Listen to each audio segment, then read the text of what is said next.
Hello, hello, hello, hello, hello. John Mason, how is everybody? I am feeling elated after after January 20th when what's his face and his gunmo, whatever you want to call her, evacuated the White House before Biden got in, and Joseph Robinette Biden is now the 46th President of the United States, and he's going off to a good start. At least he's not traipsing off every other weekend to a golf resort, and and he's got a task ahead of himself, trying to undo the damage of 4 years of what's his face. Anyway, so he can't do it alone. We have to work from the grassroots, from the bottom up, from the neighborhoods, the shop floors, where we working and low income people are now. Organize, educate ourselves, and bring our views to the attention of our elected officials. And I'm still rattled and appalled by the raid, the stampede on January the 6th against our democratic process. That was not about democracy. It was about a demented gang, a demented mob, uh, doing their following orders from their cult leader, and they went in.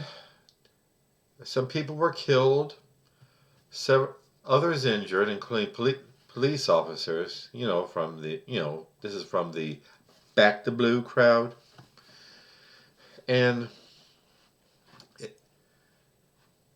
and they and now there's talk about let's forgive and forget, let bygones be bygones for the sake of unity. No,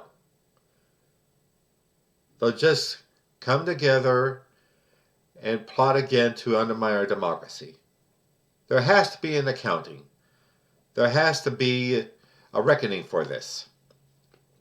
They must be criminally liable. I'm talking from the poor schlub who followed Trump's bullshit to members, to the Congress members, Josh Hawley and Ted Cruz and Lauren Boebert of Colorado and Marjorie Taylor Greene of Georgia, who are notorious QAnon mulls. They led, aided, and abetted the raid and made excuses for it. They're one of the members, and several, I'd say about, last count, it was 126 Republican members of the House who went along with the fraud of rigged election and which triggered the raid. That was the basis of the raid. These Congress, everyone from the grassroots on up to Congress, have to be held accountable. They have to be prosecuted. And no more of this, let's forget about for the sake of unity. Unity can't take place while people who don't believe in unity, who want to kill anybody advocating progressive policies, or anybody that's not in their club in general, are running around loose. They don't believe in unity. You can't unify with them. You can't unify with a school bully that constantly out to beat you up, thinks you're weak. You have to stand up to them. Let's call our senators and Congress members and let them know. No pardon or no more of this talk about unity, and let's forget about all this stuff. this stuff. We can't. They have to be prosecuted, and they have to be held accountable. I mean, of course, these are the law and order crowd. It's laissez-faire for them, and self-indulgence for them, and law and order for the rest of us. And let's closely monitor the Biden administration. I know we've voted for him, but he has to be supported and watched over. We have to make sure that all of our elected representatives uh, uh, let's make sure that they follow a pro-people, pro-worker, pro-low-income agenda. Let's stay on top of them.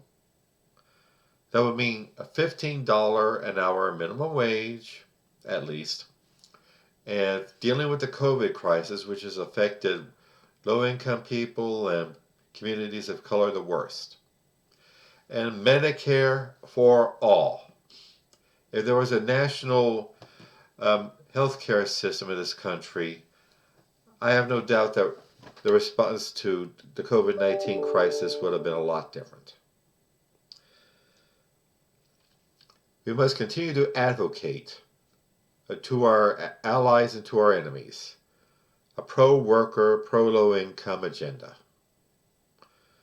Okay, that's it for now. Let's get on the case for the people, for us. Thank you. Bye.